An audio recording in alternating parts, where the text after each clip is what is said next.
Hi, I'm Jeanette Peterson, writer, speaker, and transformation strategist. Welcome to the Art of Mindful Disruption, where I share conversations to help to relax, motivate, ponder, and inspire you to grow.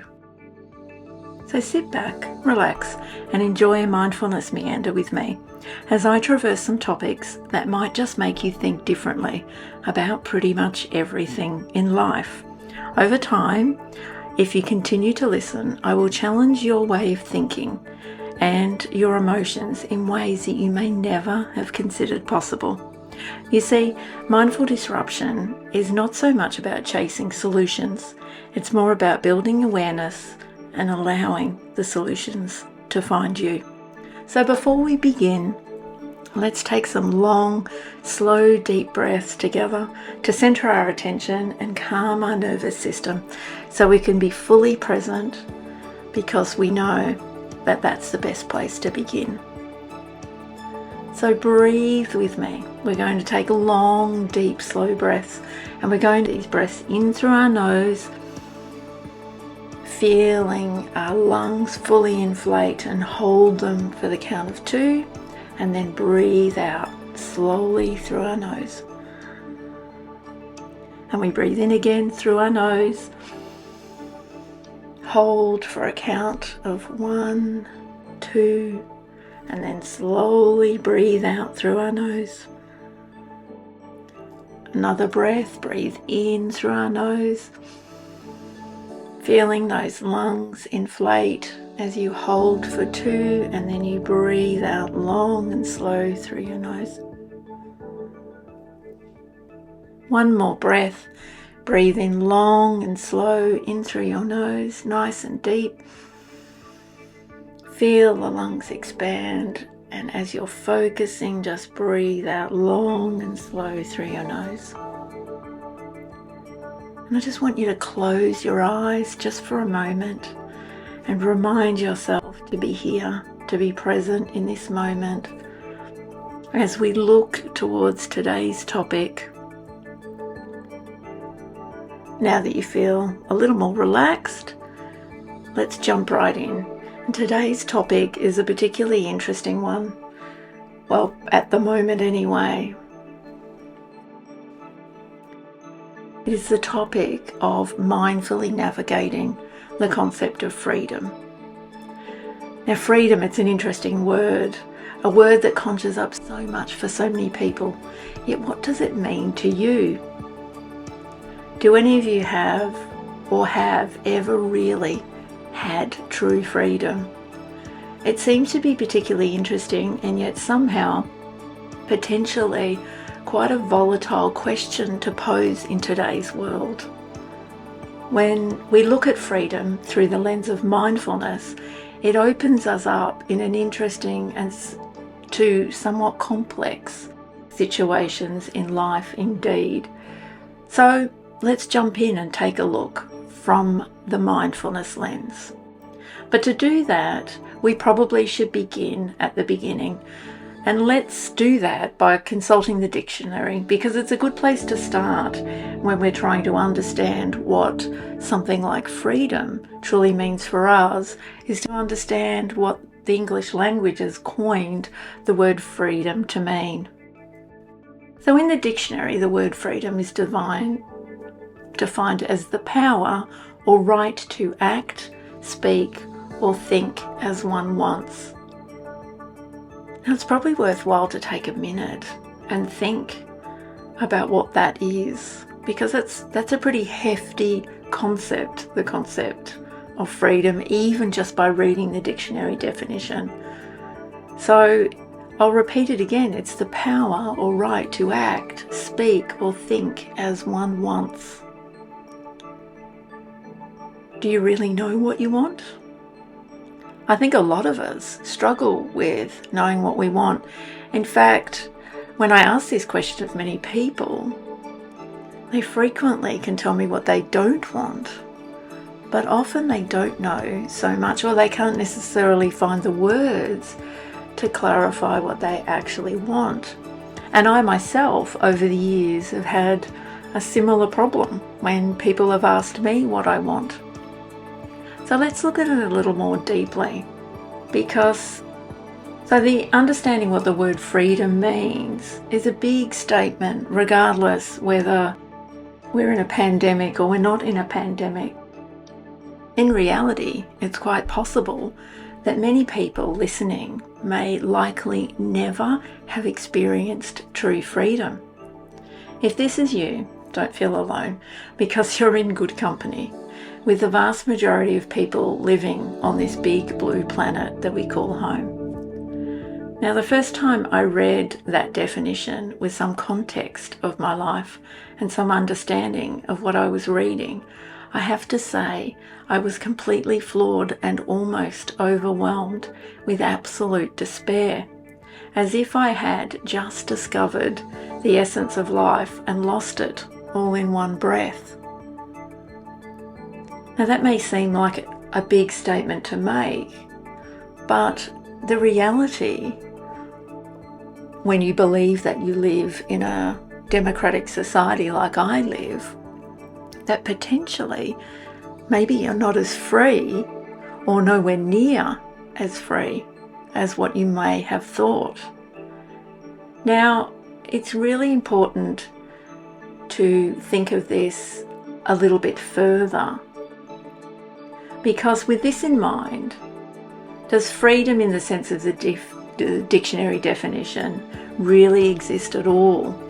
It's an interesting question to propose no matter how you choose to slice the pie. Whether you're looking at it from a personal perspective, when you're looking at it from a political, a business, an employment, a relationship, there are many, many ways you can see this.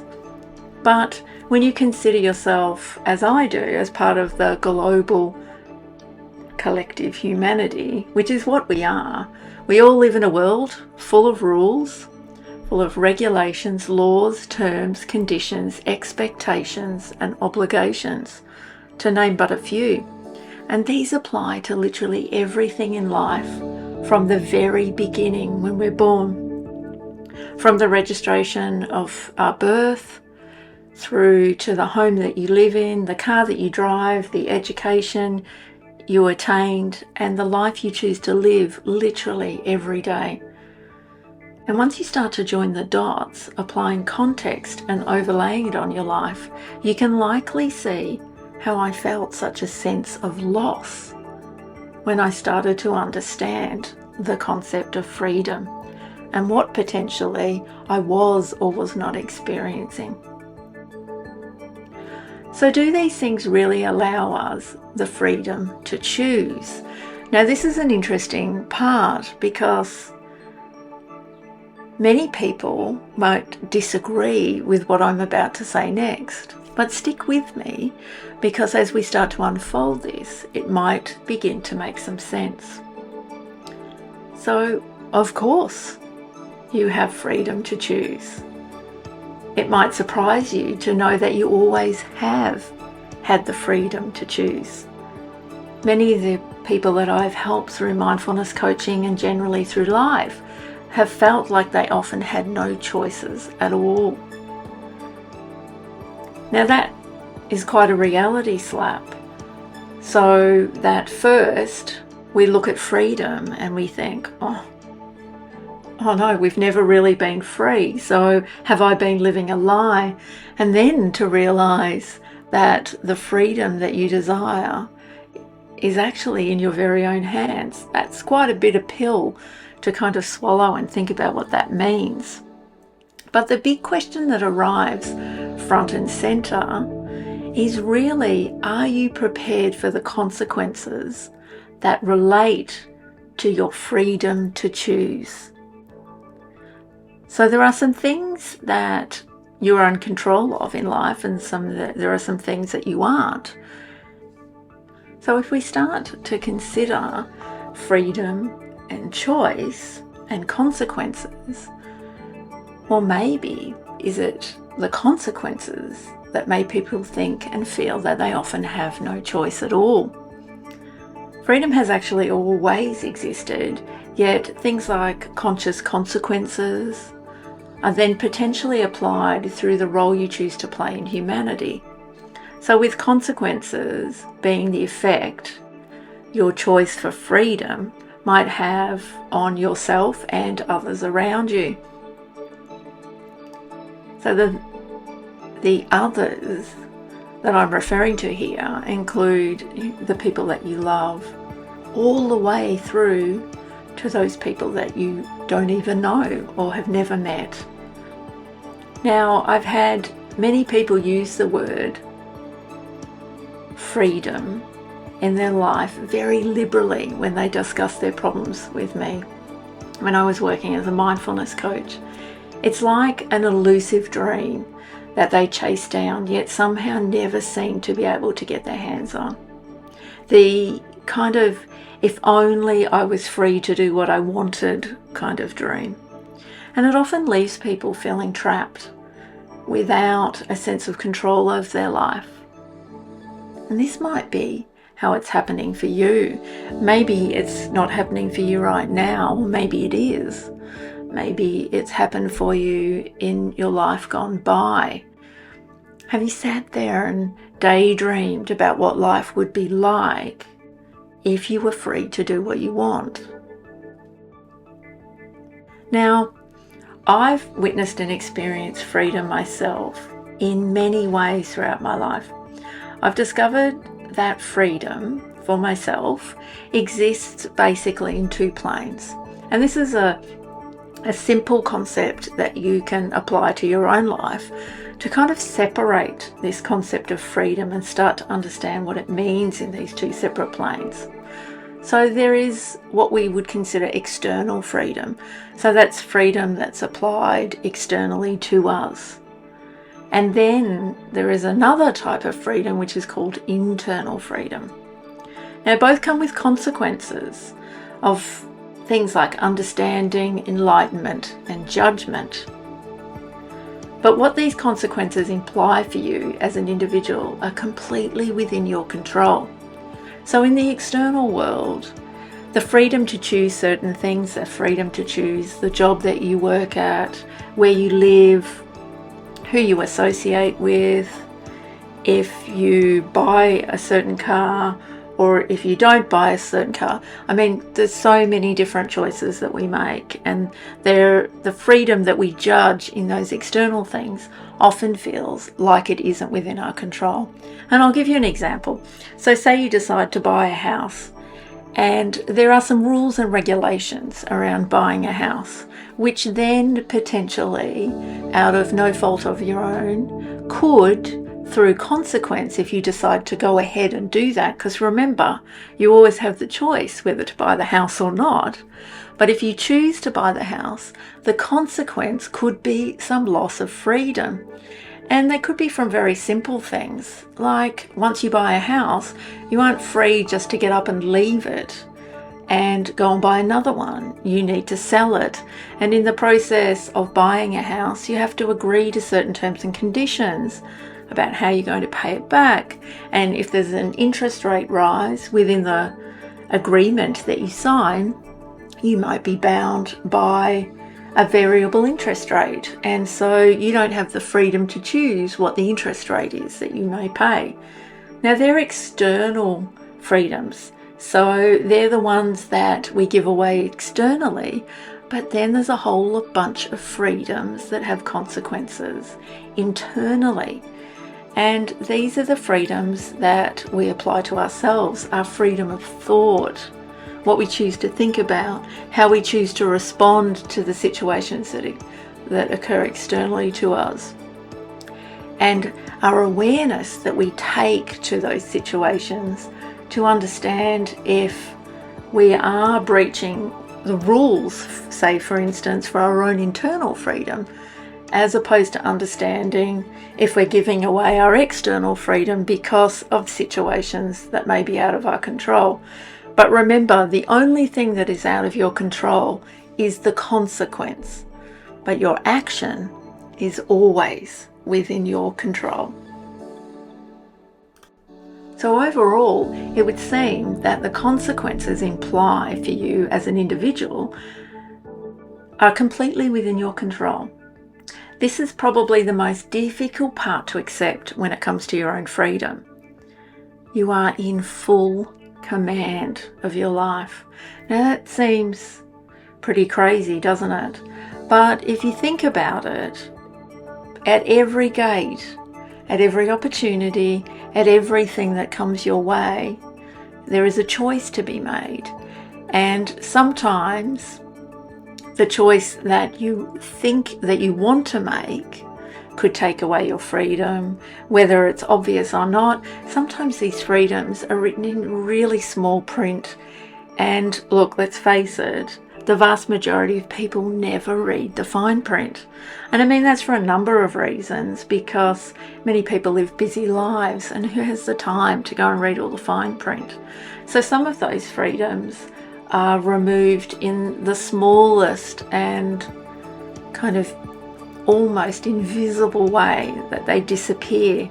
And it's not until you actually have to put pressure on that situation and look into the fine print and realize sometimes that you gave them away. And I'll share some experiences and some circumstances where that could actually occur. So therefore, what you choose to give up is yours to bear, equally as is what you choose to stand up for. So that's another part of freedom. You could be standing up for your rights in a particular situation. So we have lots of rights that are protected through law, through ways that we're not allowed to be discriminated against. And you have a freedom to decide whether you stand up for those rights or whether you don't. So it's not just freedom to choose about the decisions you make for what comes towards you in life, but it's also about what you stand up for to defend what you choose to do in life. So you can see how freedom becomes a much more complex idea than just this ideal of if only I was free to do what I wanted. Now, the interesting part about this conundrum is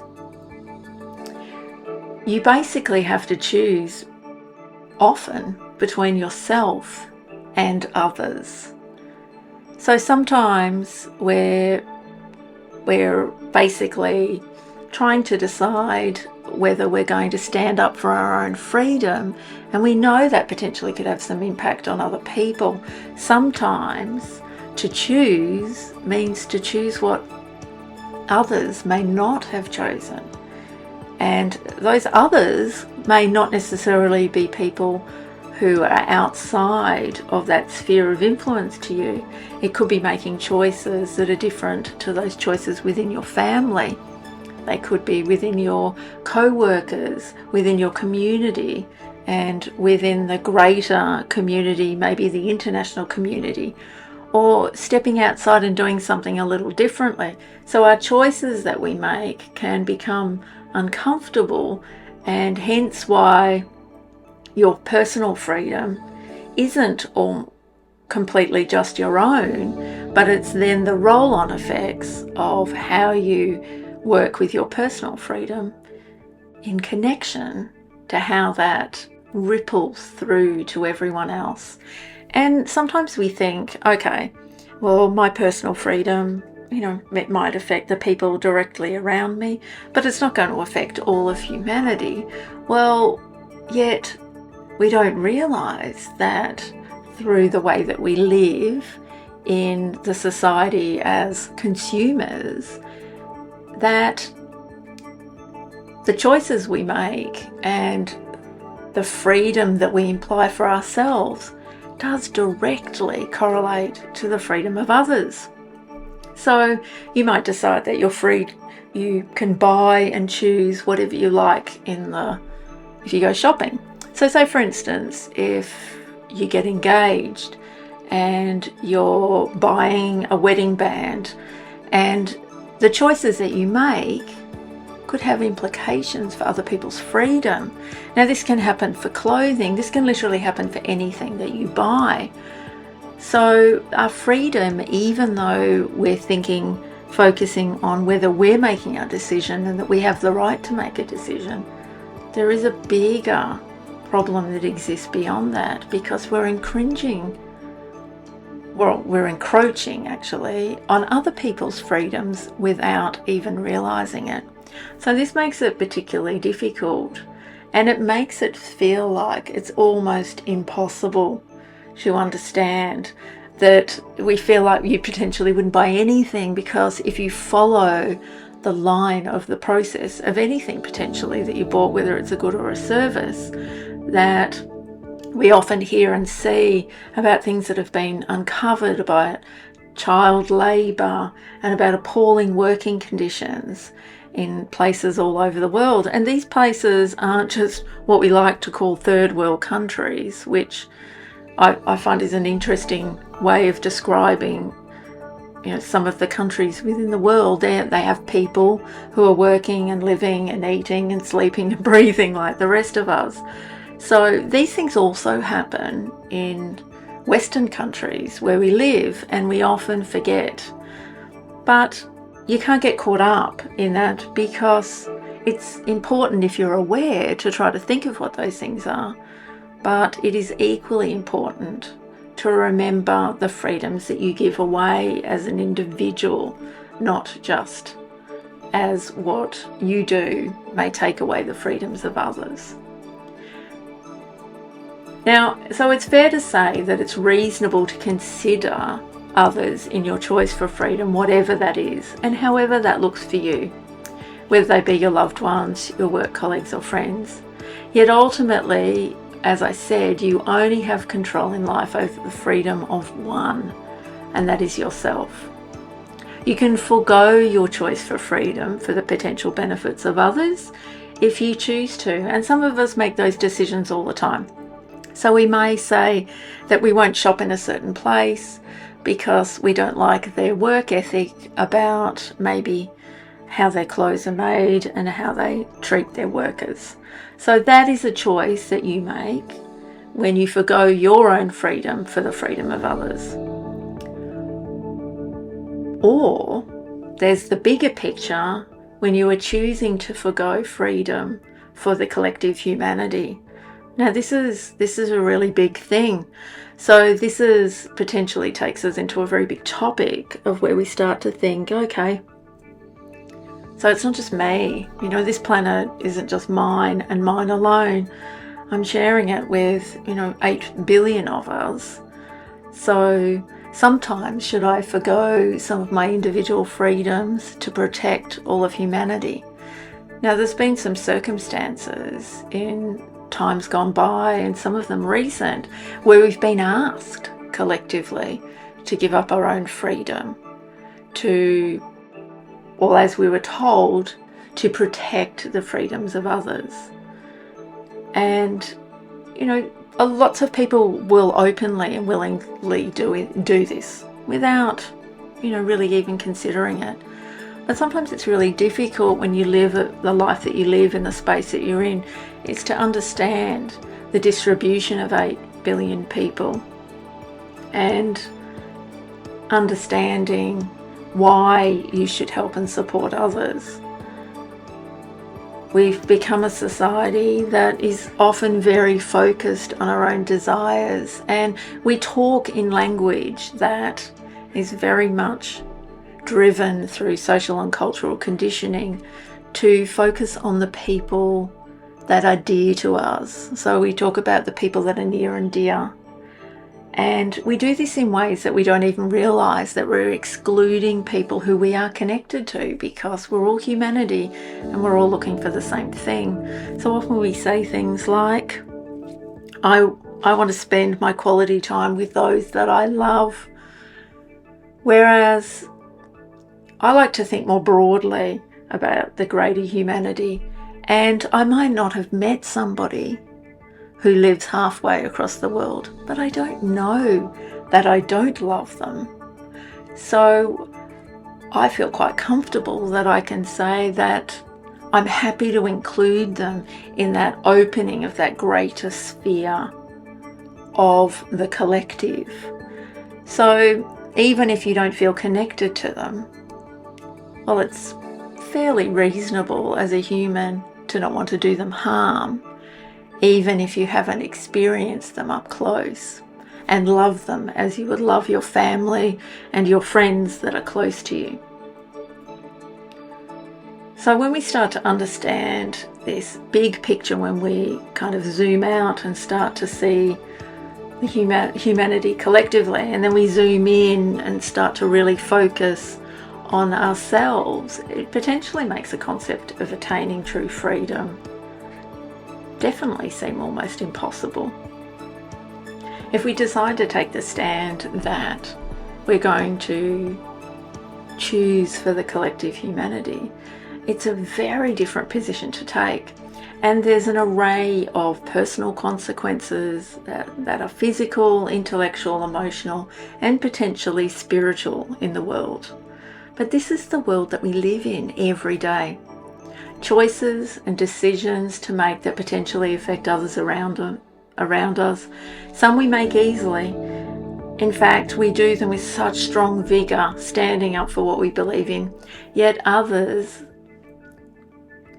feel like they're taken away from us, like kind of magical disappearing acts that are so subtle and in fact normalised that they can completely go unnoticed. So this is the world of freedom. So if we take it a little bit deeper and we start to think about, when we talk about some of those purchases that we make in life, or the decisions that we make around things that we're going to do, like buying a house and so forth, that I've already talked about, we're often enticed unknowingly to choose to surrender our freedom with incentives that make the options look too good to miss out on. This often happens in literally a blink of an eye, in everything from, like I said, buying a new outfit, buying a car, a meal, a holiday, or a big thing like a home. The view can become blurred with incentives, making it hard to see the real freedom to choose based on clear and comparable options. So these rewards and incentives embedded in those terms, conditions, rules, regulations are leaving freedom almost simply looking like it's blowing in the wind behind you. Then, when you get into financial difficulties after something like losing your job, well, all hope of freedom seems completely lost, because often these terms and conditions of those things that you've locked yourself into feel like that you're not free at all. And in fact, if we decided we hated our job, many people stay in jobs that they don't like because they feel like they don't have the freedom to leave, because they're locked in to these decisions that they made. Now, nobody took that freedom away from you. You chose to lock into those decisions. Now, we often feel like there's no choice for those decisions because we believe that buying a house is better than renting a house, or there's lots of different views and perspectives on that. But we do make the decision to buy the house. No one kind of stands over you and makes you sign your mortgage payment and makes you go to a bank and get a loan. There are decisions that we make for ourselves. Now, if we want to put a mindfulness lens over this, it's important to not let the privileges afforded to you for complying and conforming fool you into thinking that you are free. And this can be applied in many ways, but sometimes we think that the privileges that we have of being able to travel, being able to, come and go as we please, well, we know that in the years gone by of COVID, that those privileges were removed from us very quickly. So we suddenly realised that even though we thought we were free to come and go as we wanted, suddenly those freedoms that we thought we had were actually privileges, and they were removed. So this may be the greatest illusion of the modern era when it comes to freedom. So if we want to think mindfully, what are some of the important things potentially that you can ask yourself to understand if the freedoms that you potentially may hold dear and near are being encroached upon? Well, firstly, you need to have awareness about the potential where they could arise. And we've talked a little bit about some of the places that they can arise. But some of the really good key things that come up are really helpful in helping you to understand that potentially your freedom could be removing or be removed from you. And they are in simple, everyday places. So if you have to be persuaded, that potentially is a removal of freedom.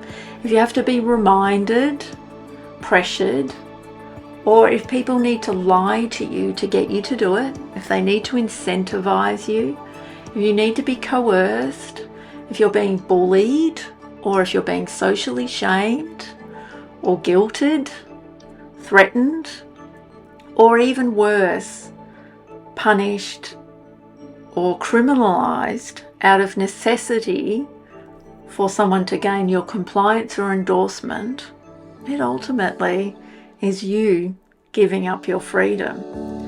So in these circumstances, you can be absolutely certain that what is being promoted or asserted is not likely in your best interest. And taking a time to pause if these circumstances come up and think about what are the consequences of my choices in these circumstances, applying that mindful lens of looking over it can be very, very useful indeed. So you need to think, okay, where is my awareness when it comes to understanding my own freedom and the implications of my choices? And these awareness is a lens that you can apply every day of your life as you progress. Through mindfulness practices, I myself have learned to navigate my way through the minefield of freedom. I've learned to observe when my freedom is under threat so I can pause. Here I take the time I need to evaluate my position better before I make a decision that I might regret later. Sometimes a pause to reflect is one of the most powerful practices in mindfulness that you can adopt in life. We all want some form of freedom, yet until you understand the nature of freedom, what it means to you and where you may have lost it in your life, you'll never truly be free to decide if you would have preferred not to have surrendered your freedom at all. Now, I've had lots of beautiful conversations with people around freedom and the topic of freedom. And sometimes we think the freedom of choice and having all these freedoms that we believe we should have, the freedom of speech, the freedom of choice, all the things that are asserted under the dictionary context of the word freedom, seems to be what some people like to call utopia. You know, it's a place that we just can't get to. But think about it.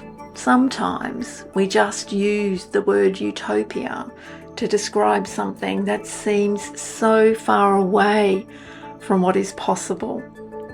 But yet if we sit down and we break it down into bite-sized pieces and we start to look and understand the definition of what we call freedom individually, then knowing where we come from in a standpoint of what freedom means to us means that when we look out and we observe the world, we come from a better position, because once you understand yourself, then you can understand what's coming at you in the world and where you fit into that space.